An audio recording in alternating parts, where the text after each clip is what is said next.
근심에 눌릴 때 주께서 내게 오사 위로해 주시네. 가는 길 캄캄하고 괴로움 많으나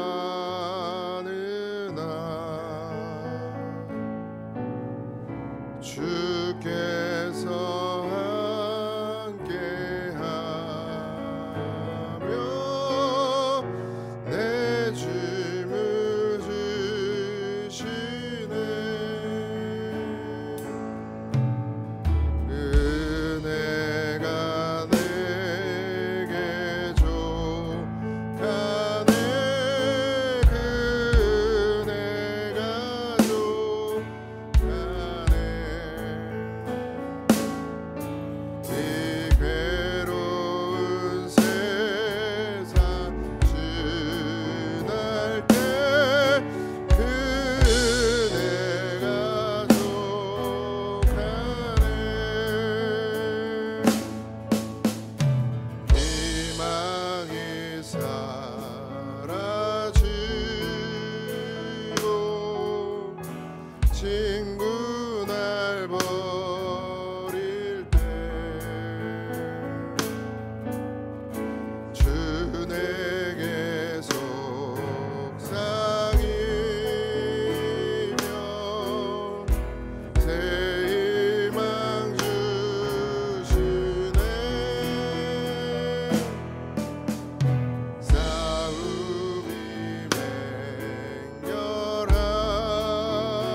맹렬하고 괴로움 돌 때에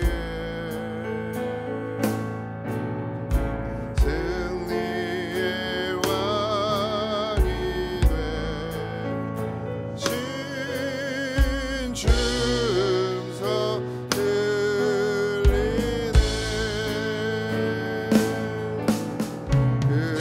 은혜가 내게 족하네. 은혜가 족하네. 이 괴로운 세상 지날 때 은혜가 족하네. 범민이 가득 차고 눈물이 흐를 때 주 나의 곁에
은혜가 족합니다.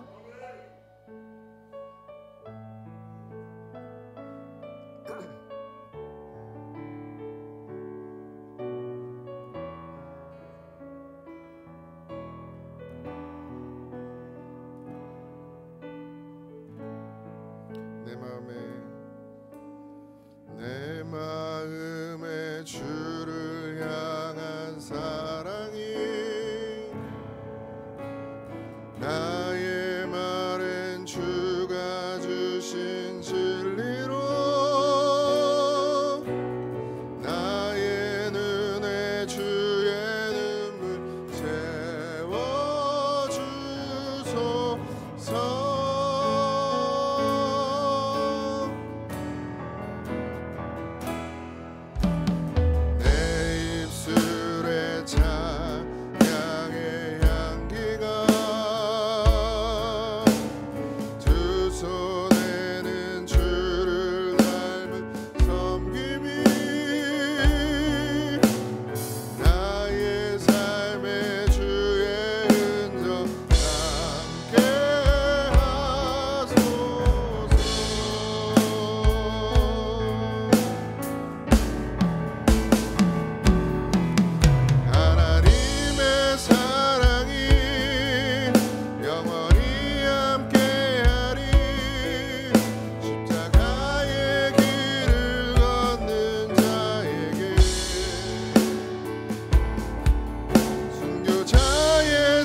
생명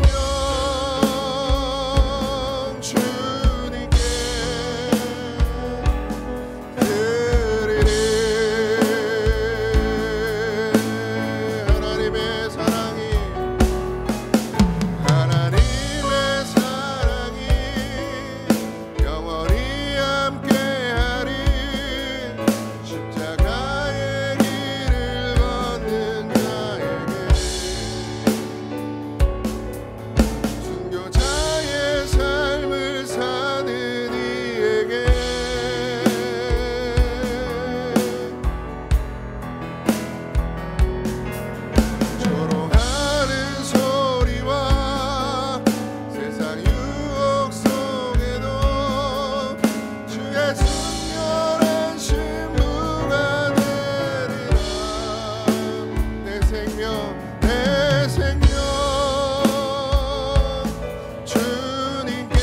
내 생명 내 생명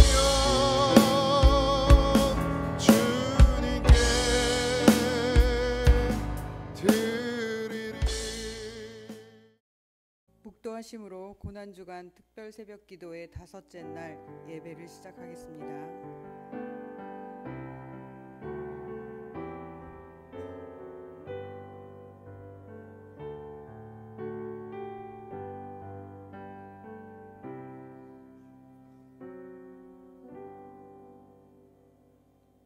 경배 찬송 439장 다 같이 부르시겠습니다.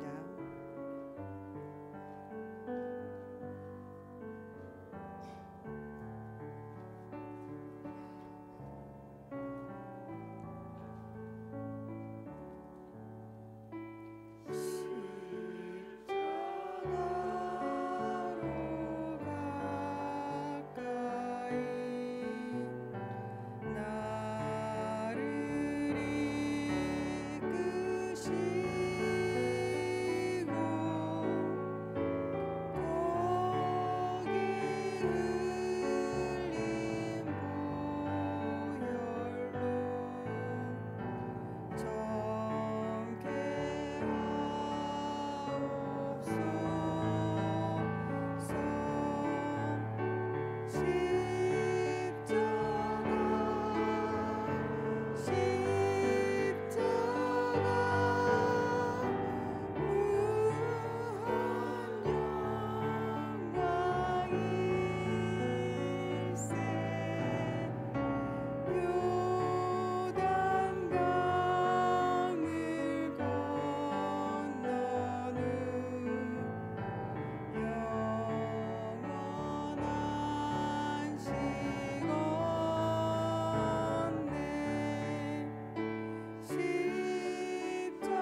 온 인류를 구원하시기 위해 십자가를 지신 예수님, 무엇으로도 표현할 수 없는 주님의 크고 놀라운 은혜와 사랑을 감사드립니다. 예수님 앞에 우리는 누구였나요?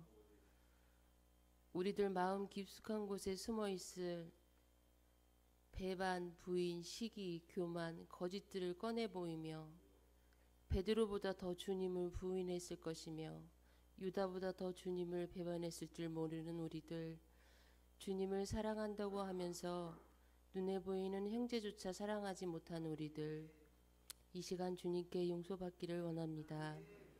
이 시간 교만으로 자란 싹을 겸손으로 자르고 거짓으로 자란 싹을 정직함으로 싹을 자르며 헛된 영광을 기대하는 탐욕에서 벗어나는 삶을 통하여 우리 모두가 이제는 진짜인 성도가 되어지기를 소망합니다. 우리 교회가 사순절을 지나면서 예수님께서 흘리신 보배의 피로 진짜인 가족이 되며 진짜 형제가 되어지기를 원합니다. 우리 교회가 주님을 사랑하며 서로 위로하며 부족한 점을 서로 채워가는 주님 보시기에 흡족한 교회가 되어지기를 주님 인도하여 주시옵소서. 이 시간 단위에 세워주신 목사님, 영육간의 강건함과 피곤지 않게 하여 주시며 이 시대에 가장 선하고 주님께서 가장 신뢰하는 목사님이 되기를 원합니다. 오늘은 종려주일 5째 날입니다. 이 시간 예수님과 살과 피로 맺어진 사랑하는 형제들, 예수님의 희생을 통하여 우리들의 구원과 새 생명을 주신 주님, 너무나도 송구하게 감사합니다.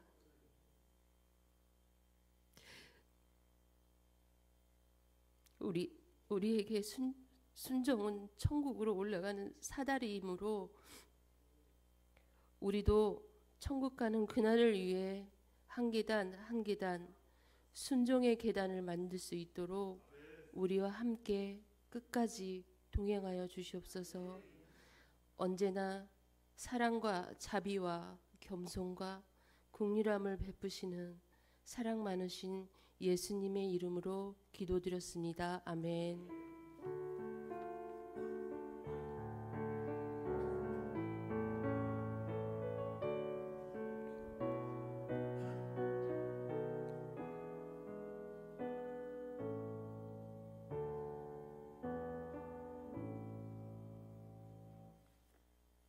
말씀 봉독이 있겠습니다.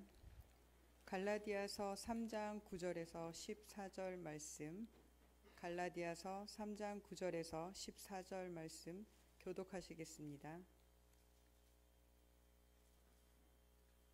그러므로 믿음으로 말미암는 자는 믿음이 있는 아브라함과 함께 복을 받느니라.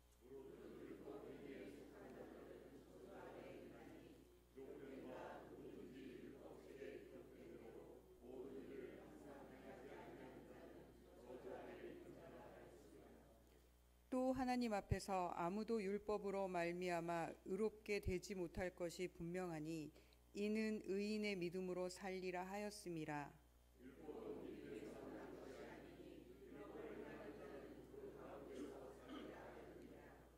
그리스도께서 우리를 위하여 저주를 받은 바 되사 율법의 저주에서 우리를 속량하셨으니 기록된 바 나무에 달린 자마다 저주 아래에 있는 자라 하였음이라.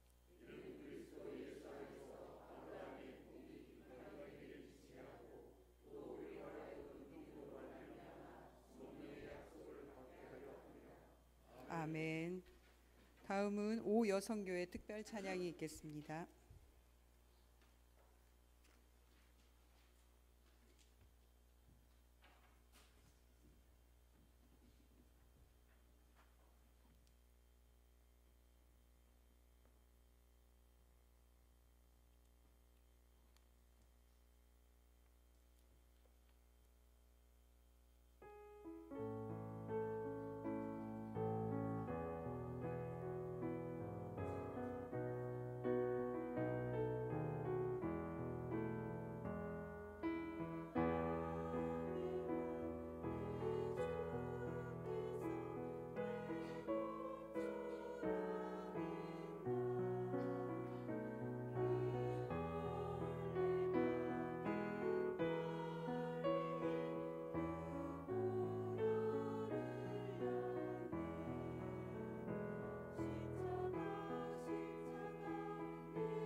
기도하겠습니다.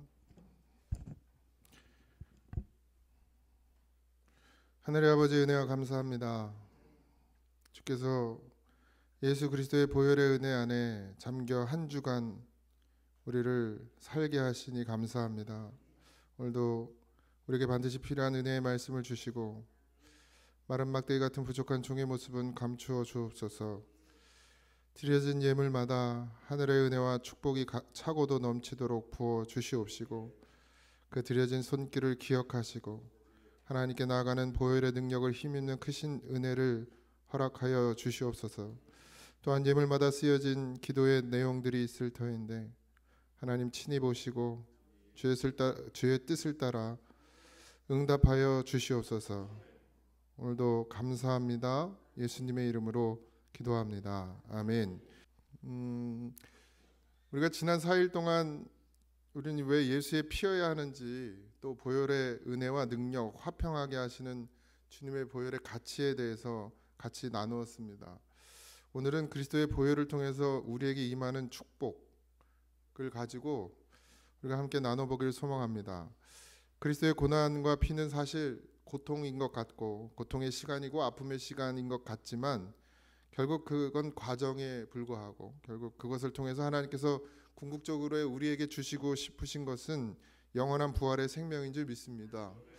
이것이 우리에게 복된 소식이고 아브라함의 약속으로 받은 복의 근원이 되는 것도 모든 기준이 여기에 있음을 우리가 반드시 알아야 합니다. 십자가의 보혈이 영적인 세계에서는 우리에게 주어졌던 저주를 끊어내고 축복을 준 것은 엄연한 사실입니다. 그래서 이제 우리가 저주 아래 있지 않고 생명 아래, 하나님의 은혜 아래 있는 줄 믿습니다. 무엇보다 보혈이 주는 가장 큰 축복은 우리를 죄에서 자유하게 하고 영원한 천국의 삶, 영생을 선물로 우리에게 주셨다라는 것입니다. 여기에 더해서 우리가 오늘 갈라디아에서 본문을 보면 평소에 우리가 잘 생각하지 못하는 중요한 부분들이 있는데 보혈의 은혜를 믿음으로 해서 우리가 아브라함의 복을 누린다고 오늘 말씀하고 있습니다. 9절인데요. 그러므로 믿음으로 말미암은 자는 믿음이 있는 아브라함과 함께 뭘 받아요? 복을 받느니라, 이렇게 표현되어 있습니다. 복은 믿음에서부터 시작됩니다. 여러분들이 어떤 복을 원하는지 다 모르겠지만 여러분들이 갈망하는 것이 있다면, 하나님으로부터 복을 받고 싶다면 먼저 무엇을 해야 하느냐? 믿음을 준비해야 합니다. 이 믿음은 뭐냐면 모든 걸 버려두고 하나님의 말씀에 순종해서 십자가의 길까지 나아갈 수 있는 믿음을 말합니다. 그냥 예수 믿습니다 이러면 그걸 믿음이라고 하지 아니하고, 아브라함이 복의 근원이 되고 복을 받을 수 있었던 비결은 아브라함은 하나님께서 떠나라고 할 때 아무것도 묻지도 않고 따지지도 않고 그렇게 자기가 살던 모든 것들을 버려두고 심지어 자기의 삶의 터전, 그리고 자기의 직업, 자기가 가진 모든 것을 다 버려두고 하나님이 가라고 하는, 어디로 가는지도 모르고 하나님이 떠나라고 하니까 떠났어. 이게 믿음이라는 얘기입니다. 그러면 예수님의 믿음은 뭐죠? 예수님의 믿음은 하나님의 말씀대로 십자가에 죽기까지 순종하는 것, 그것이 예수님의 믿음입니다. 우리가 알고 있는 믿음, 여러분들이 알고 계시는 믿음, 아니면 여러분들이 가지려고 하는 믿음은 뭡니까? 그냥 예수 믿습니다. 그래서 예수 믿으면 입으로 시인하면 구원을 얻는다. 그 말씀이 가장 우리에게 위로가 되죠, 그죠? 입으로 시인만 하면 구원을 얻는다. 근데 그 입으로 시인하는 건 어디서부터 나옵니까? 우리 중심으로부터 나와야 됩니다. 그러니까 중심의 믿음이 아니면 입으로 시인한다는 것은 그냥 단순히 예수 믿습니다 이렇게 말하는 시인을 이야기하는 것이 아닙니다. 여기서부터 내 심령 가운데서부터 터져 나오는 믿음의 고백이 입으로 시인되어지는 게 입으로 시인하는 믿음입니다. 우리가 너무 쉽게 말하고 믿음을 너무 쉽게 가르치고 쉽게 말했기 때문에 그래서 이런 지경까지 이르는 거예요. 그냥 예수 믿습니다 하고 교회에 등록하고 교인이 되고 성도가 되면 그래서 세례도 받고 집사 직분 받고 그래서 기도하면 복 받고 이렇게 가는데, 사실 믿음이 준비되지 않은 자에게 주시는 하나님의 복은 없습니다. 믿음이 준비되지 않았는데 하나님이 부어주신다면 그건 복이 될 수 없어요. 물론 예수를 믿게 하기 위해서 하나님께서 때로는 우리에게 치유의 역사도 주시고 또 가난함에서 벗어나게 하는 역사도 있습니다. 그러나 그것은 우리를 믿음으로 가게 하는 방법일 뿐이지 결국 우리가 믿음으로 온전히 서서 입으로 시인하는 고백이 없으면 결국 우리는 하나님께 나아갈 수 없게 됩니다. 그래서 믿음, 성경에서 말하는 믿음은 아브라함의 믿음이고 예수님의 믿음입니다.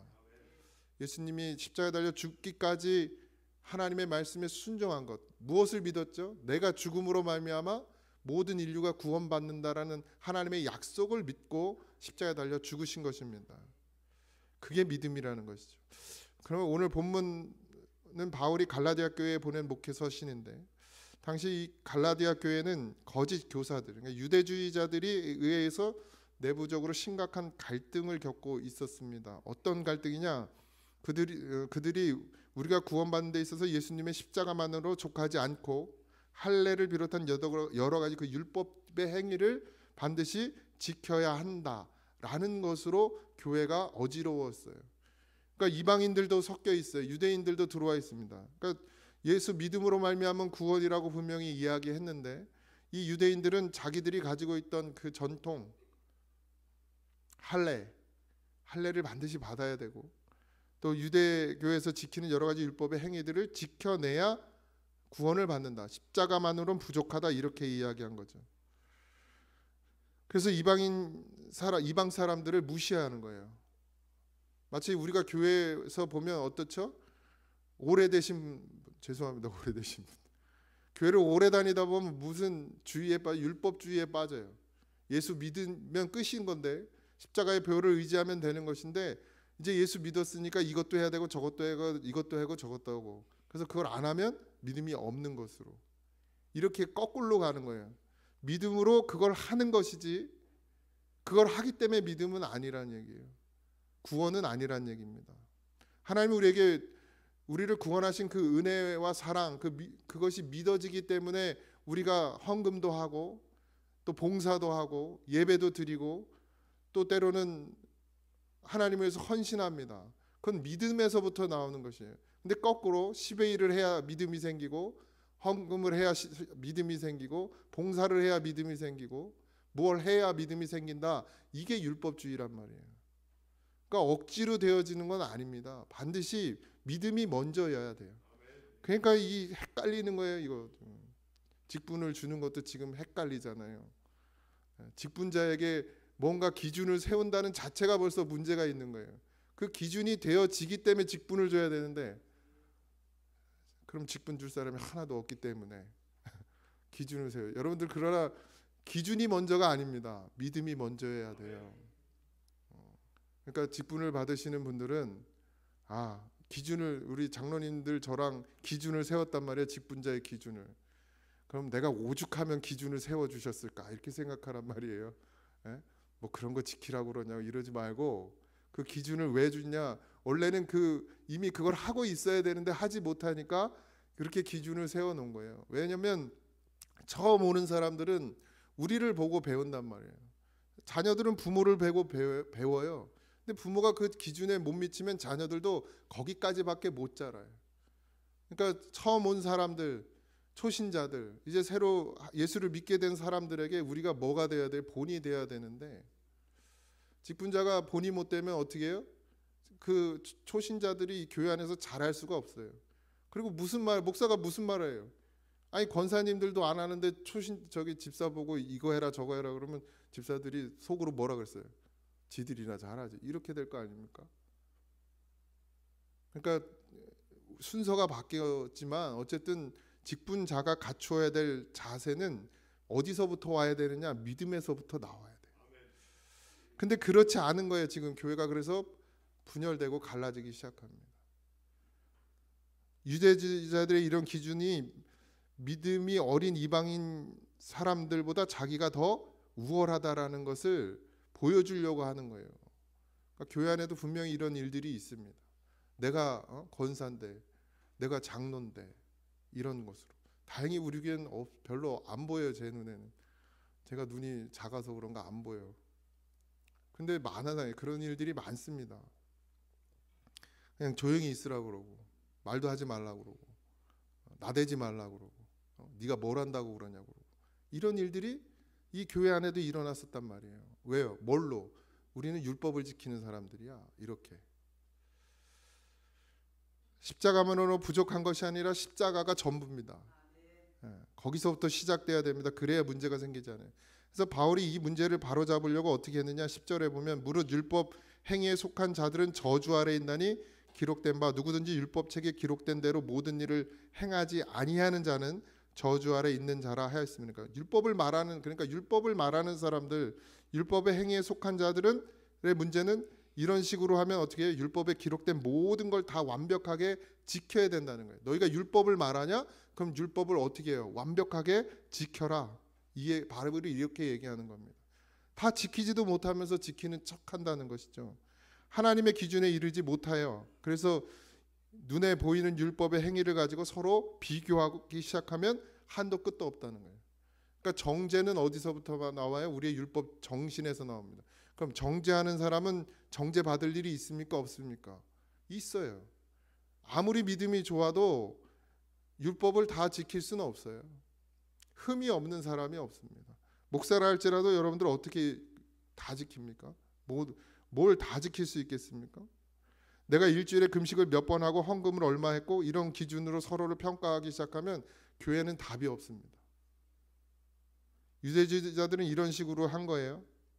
왜 그랬어요? 그들이 그러니까 이방인들, 그러니까 뭐 율법 이런 거 뭐 전혀 모르는 이방인들이 예수를 믿는데 십자가의 보혈의 능력을 의지해서 예수를 믿게 됐단 말이에요.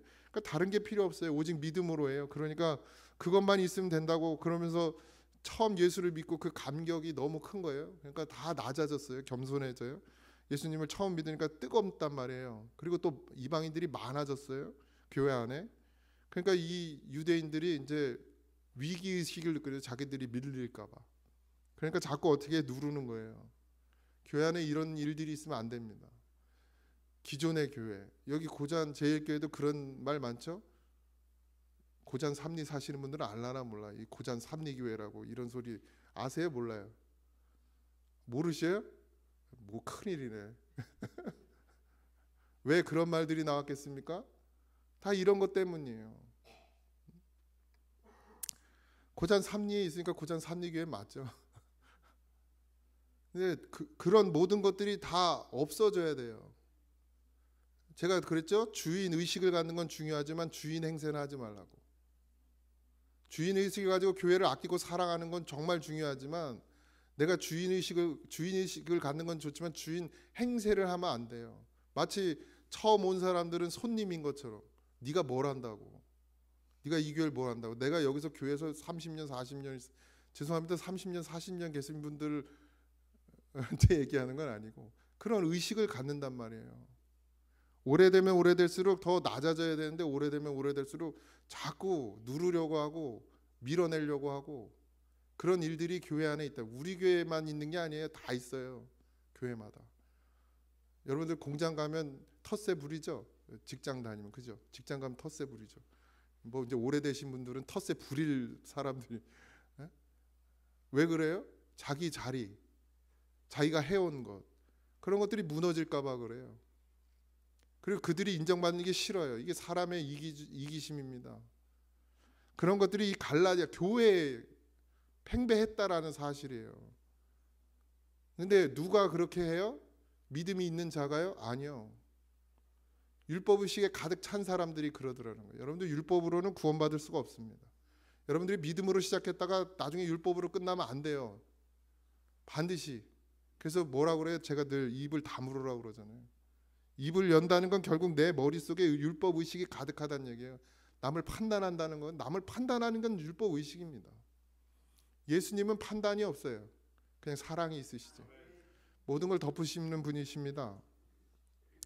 그러니까 그런 율법에 가득 찬 율법의 행위로 승부하려고 하니까 하나님의 기준에 이르지 못한다. 너희들 그거 감당 못한다. 바울이 이렇게 얘기하는 거예요. 네가 율법을 가지고 말하냐? 그럼 한번 해볼까? 넌 율법에서 완전한지? 율법은 누구보다 좀 더 잘해야 하는 것이 아니에요. 율법은 누구보다 조금 잘하면 그 사람은 완벽한 것이 아니라 100점이면 100점이어야 돼요. 99점도 안 되는 거예요. 99점, 1점도 안 되는 99점이나 1점이나 똑같은 거예요. 율법이라는 것은 100점까지 되지 100점이 되지 않으면 다 안 되는 거예요. 그러니까 99점을 맞아도 지키는 거예요, 못 지키는 거예요? 못 지키는 거예요. 하나님의 율법은 100점이어야 되는 거죠. 그럼 100점인 사람이 누가 있습니까? 완벽한 사람이 누가 있어요? 그러니까 율법으로는 온전해질 수가 없다고 예수님이 말씀하셨는데도 결국 계속해서 우리는 그 율법의 의식을 가지고 교회에 자꾸 들어온단 말이죠. 그러니까 자기도 죽고 남도 죽이게 되는 것입니다. 그래서 우리에게 필요한 건 뭐예요? 보혈을 의지하는 믿음입니다. 아브라함은 율법을 다 지켜서 복을 받지 않았습니다. 예수 믿음으로 말미암아, 하나님을 믿음으로 말미암아 아브라함이 복의 근원이 되었어요. 여러분도 여러분의 행위로 여러분의 행위로 복 받는다고 생각하지 마십시오. 내가 뭘 잘못해서 저주를 받고 내가 뭘 잘못해서 지금 이 지경에 놓였다 이렇게 생각하지 마십시오. 하나님의 고난, 하나님의 인도하심, 때로는 그것이 내게 너무 버거운 것이 될 수도 있습니다. 내가 뭘 잘못해서 병에 들고 내가 뭘 잘못해서 경제적인 문제가 생기고 내가 뭘 잘못해서 자녀가 잘못되는 것은 아니에요. 그렇게 따지면 하나도 온전할 수 있는 인간이 아무도 없습니다. 하나님 그러나 우리에게 깨닫게 하신 은혜를 주시오. 내 믿음을 돌아보게 하고 내가 온전한 믿음 안에 거하지 못하면 때로는 하나님께서 우리를 치시기도 하시겠죠. 근데 그것은 내가 율법의 행위 때문이 아니에요. 믿음 때문이지. 내가 온전한 믿음으로 하나님 앞에 나가지 못하니까 하나님이 나를 정신 차리라고 치시는 것이지, 굳이 치신다면, 그래서 내가 믿음을 점검하라고 하나님께서 주시는 사인일 뿐이지 그것은 저주가 아닙니다. 내가 뭘 잘못했기 때문에, 내가 뭘 더 안 했기 때문에 하나님이 나에게, 내가 어떤 율법을 채우지 않았기 때문에 그래서 하나님이 나를 그렇게 하시는 게 아니에요. 하나님은 우리를 사랑하십니다. 그래서 믿음의 자리에까지 들어오게, 구원의 자리에까지 이르게, 아까 말씀하신 것처럼 순종의 사다리를 만드는 거죠. 순종하지 않으니까 어떻게 해요? 순종하지 않으면 어떻게 해요? 발바닥을 때려요, 저는. 근데 순종하면 때려요, 안 때려요? 안 때려 맞을 일이 없어요. 그러니까 우리가 믿음으로 온전히 서느냐 안 서느냐의 문제지, 우리가 여러분들 내가 가난한지, 물론 이제 그런 역사도 없다고 할 수는 없지만, 내가 경제적인 문제가 생기면 내가 헌금 떼먹어서 경제적인 문제가 생기고, 내가 뭔가 봉사를 열심히 안 하면 그래서 육체적인 문제가 생기고, 그런 기준으로 하나님 일하시지 않으십니다. 굳이 만약에 하나님이 나를 경제적인 문제를 치시거나, 굳이 하나님께서 나를 육신의 문제로 치시거나 한다면, 육체적인 문제를 치신다고 한다면 그것은 내 믿음의 문제예요. 내가 믿음으로 온전히 하나님 앞에 나아가지 못하니까 하나님이 때로는 깨닫게 하시는 것이라는 것이죠. 또 우리가 욥을 보잖아요. 욥은 율법으로 완전한 자라는 표현을 쓸 정도였습니다. 근데 그가 왜 고난을 당하죠? 마귀의 시험이죠. 이래도 하나님을 부인하지 않나 보는 거죠. 그런 역사도 있습니다. 그러나 하나님은 우리를 이게 부족해서 네가 이렇게 하지 않기 때문에, 이렇게 하지 않기 때문에, 우리가 세워놓은 기준, 11조를 드려야 되고, 헌금을 드려야 되고, 주일마다 헌금 드려야 되고, 예배는 꼭 드려야 되고, 이런 문제 때문에 우리가 벌을 받는다. 그러면 여기 벌 안 받을 사람이 어디 있습니까? 다 저주 아래 있어야지. 근데 우리가 저주 아래 있습니까? 아니죠. 주님의 은혜 아래 있습니다. 우리는. 그러니까 반드시 깨어 있으시기 바랍니다. 11절, 또 하나님 앞에 아무도 율법으로 말미암아 의롭게 되지 못할 것이 분명하다. 하나님은 이미 말씀해 주셨죠. 이는 의인은 뭘로 살아요? 믿음으로 살아요. 이게 우리 기독교 개신교의 신앙의 핵심입니다. 의인은 믿음으로 살아요. 인간이 아무리 잘난 척을 하고 아무리 노력해도 하나님의 수준을 못 맞춥니다. 하나님의 기준을 어떻게, 몇만 가지가 되는 율법을 우리가 어떻게 다 지키면서 합니까? 그게 하나님의 기준인데, 그 기준을 세우신 거는 너희는 의로울 수 없다는 걸 말씀해 주시려고 그 기준을 세웠다는 거예요. 율법은 지키라고 세운 게 아니고, 지킬 수도 없고. 그래서 하나님의 수준에 못 맞추고 의인은 믿음으로만 살 수 있다라는 걸 말씀하시고 계시죠. 그래서 보혈 안에서 나는 하나님의 자녀가 됩니다. 나는 영원한 천국에 거할 하나님의 백성이 되는 거예요. 뭘로만요? 믿음으로. 그것이 뭐 어디서부터 와요? 예수의 보혈로부터 오는 것입니다. 예수의 피가 우리를 믿음으로 들어가게 하고 그 믿음으로 말미암아 우리가 사는 것입니다. 뭘 잘해서 하는 것이 아닙니다. 예수님의 보혈을 믿음으로 말미암아 우리가 의인 되었다는, 하나님이 우리를 의롭게 여겨 주셨다는 그 사실을 오늘도 잊지 마시기 바랍니다. 아브라함은 믿음으로 의를 가졌어요. 믿음으로 가졌습니다. 예수님이 오시지 않은 그 시대 아브라함도 율법으로 그가 의를 이룬 것이 아니라, 율법으로 그가 믿음의 조상이 된 것이 아니라, 아브라함도 뭘로요? 믿음으로, 하나님의 말씀을 믿음으로 말미암아 그가 의를 얻었고 그리고 믿음의 조상이 되었습니다. 13절, 그리스도께서 우리를 위하여 저주를 받은 바 되사 율법의 저주에서 우리를 속량하셨으니 기록된 바 나무에 달린 자마다 저주 아래 있는 자라 하였습니다. 속량은 뭐죠? 몸값을 받고 죄인을 풀어 자유인이 되게 한다는 뜻입니다. 속량. 그러니까 우리는 이미 어떻게 됐어요? 죄인의 신분에서 벗어났어요. 그래서 하나님의 자녀가 되었습니다. 이미 이루어졌어요. 그래서 믿는 자마다 구원을 얻습니다. 마귀는 우리의 죄를 낱낱이 들춰내요. 그래서 반드시 대가를 치러야 된다고 하는 거예요. 이게 율법의식이거든요. 마귀는 그걸 자꾸 이용하죠. 그리고 벼르고 있습니다. 우리를 계속해서 율법의 저주 아래 우리를 자꾸 있게 만들어요. 자기 스스로들 그렇게 하잖아요. 지금 율법으로 잣대를 나에게도 들이대고 남에게도 들이대면서 나는 몹쓸 인간이야 이렇게 얘기하거든요. 여러분들은 귀한 인간입니다. 하나님의 보석 같은. 그러니까 예수 그리스도를 십자가에 못 박아 죽기까지 우리를 사랑하시죠. 하나님 그렇게 우리를 사랑하세요. 근데 왜 자꾸 스스로를 저주 아래 두십니까? 왜 내 형제를 저주 아래 밀어 넣습니까? 우린 그런 존재가 아닙니다. 서로 사랑하고 서로 사랑받을 존재죠. 하나님 우리를 그렇게 만들어 주셨어요.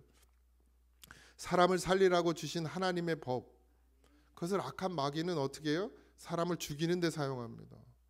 올가매는 데 사용해요. 하나님이 예수님의 보혈이 우리를 죄에서 자유케 했고 값없이 주어진 그 보혈의 은혜를 믿음으로 우리가 구원받았다는 사실을 여러분들 정말 믿으셔야 됩니다. 그냥 지식이 돼서도 안 되고 이론이 돼서도 안 되고 그냥 흘려버리는 것이 돼서도 안 돼요. 반드시 믿어야 됩니다. 그래야 뭐가 임하는 거예요? 끊어지지 않는 축복이 임하는 거예요. 아브라함의 축복은 어디서부터 왔습니까? 믿음에서부터 왔습니다.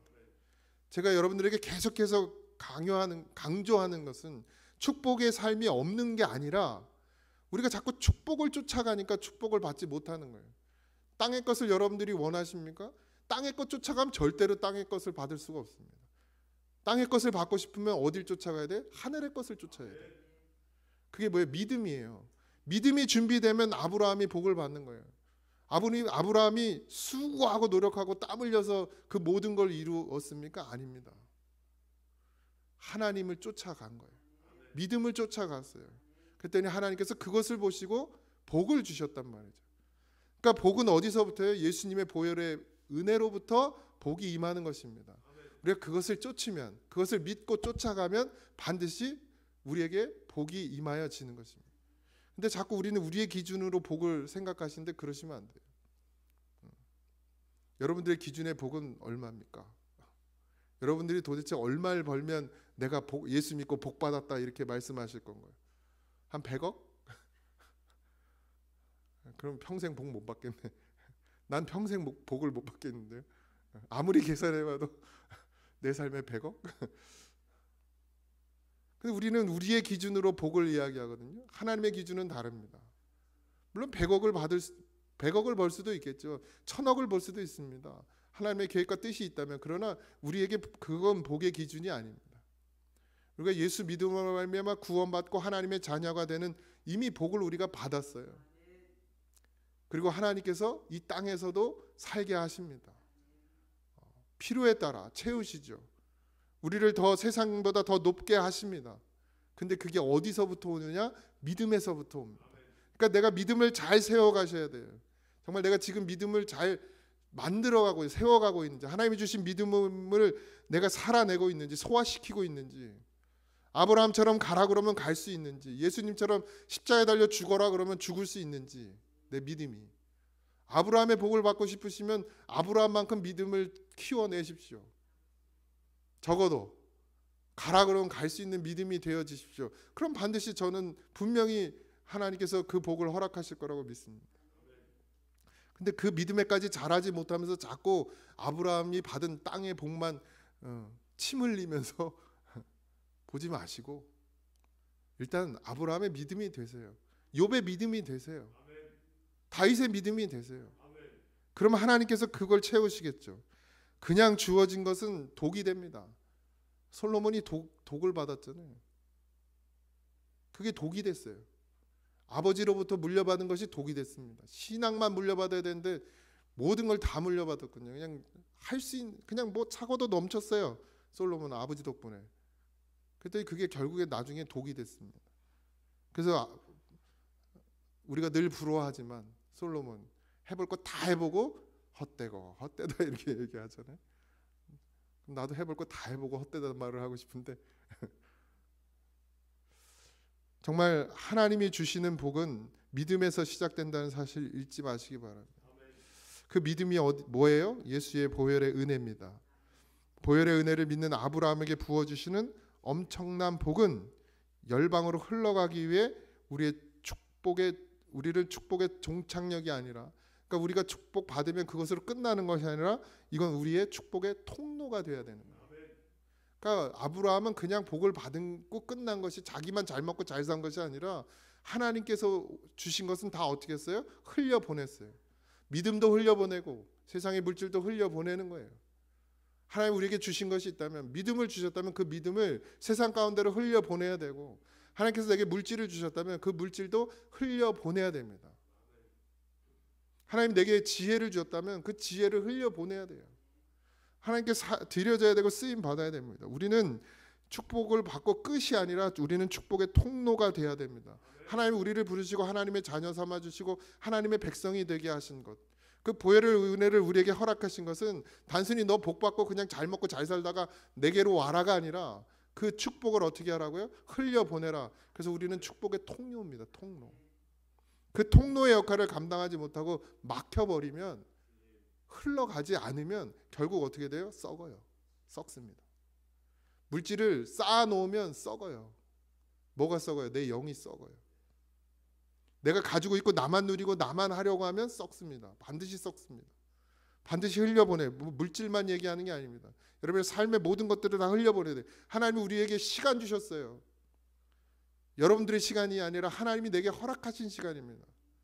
오늘 하나님이 이 새벽에 우리를 깨우지 않으면 우리는 영원히 잠들어야 돼요. 근데 오늘도 깨워주셨어요. 이게 누구의 시간입니까? 내 시간이 아니라 하나님의 시간이에요. 그러니까 시간도 어떻게 해요? 흘려보내야 됩니다. 내 삶의 모든 것들을 다 흘려보내야 돼요. 그래야 어떻게 해요? 위에서부터 계속 부어지는 은혜가 있는 것입니다. 여기 막아놓고 나만 누리려고 하면 여기서 부어지지가 않아요. 그래서 하나님의 은혜는 흘려보내는 것입니다. 예수님께서 십자가에 달려 피 흘려 죽으심으로 말미암아 우리를 구원하셨습니다. 14절입니다. 이는 그리스도 예수 안에서 아브라함의 복이 이방인에게 미치게 하고 또 우리로 하여금 믿음으로 말미암아 성령의 약속을 받게 하려 함이라. 이방인에게로 미쳤다 그랬습니다. 아브라함의 복이 이방인에게로 미쳤다. 그럴 때 복은 또 예수 믿는 복이라 이렇게 얘기하실 겁니까? 하늘의 복만 흘려보내실 것입니까? 모든 것이 다 하나님에게서부터 온 것입니다. 그래서 우리에게 뭘 주셨다고요? 성령을 부어주셨다는 거예요. 다 하늘에서부터 그리스도의 보혈로 말미암아 하나님께서 우리에게 부어주시는 성령, 그 약속해 주신 성령을 다 받으시기 바랍니다.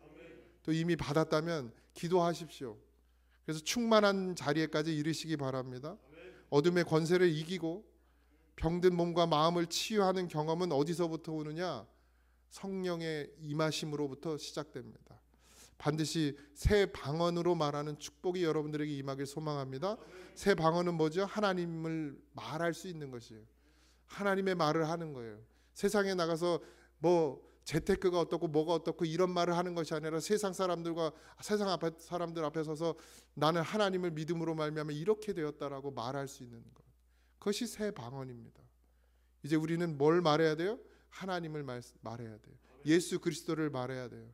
우리로부터 그 축복이 흘러가도록 해야 합니다. 그러니까 마음이 달라져요.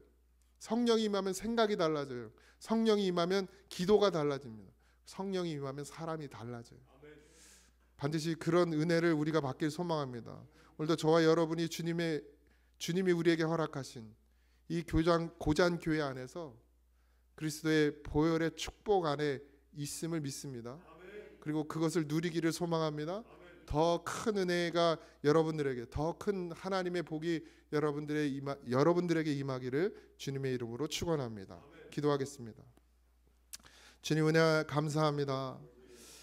예수님의 보혈이 우리에게 덮여 있던 저주를 끊어내고 하나님의 축복을 우리에게 보내 주셔서 아브라함이 믿음으로 누렸던 모든 축복을 성령 시대인 지금 이 시간에 우리가 그 보혈의 은혜로 누릴 수 있게 됨을 믿습니다.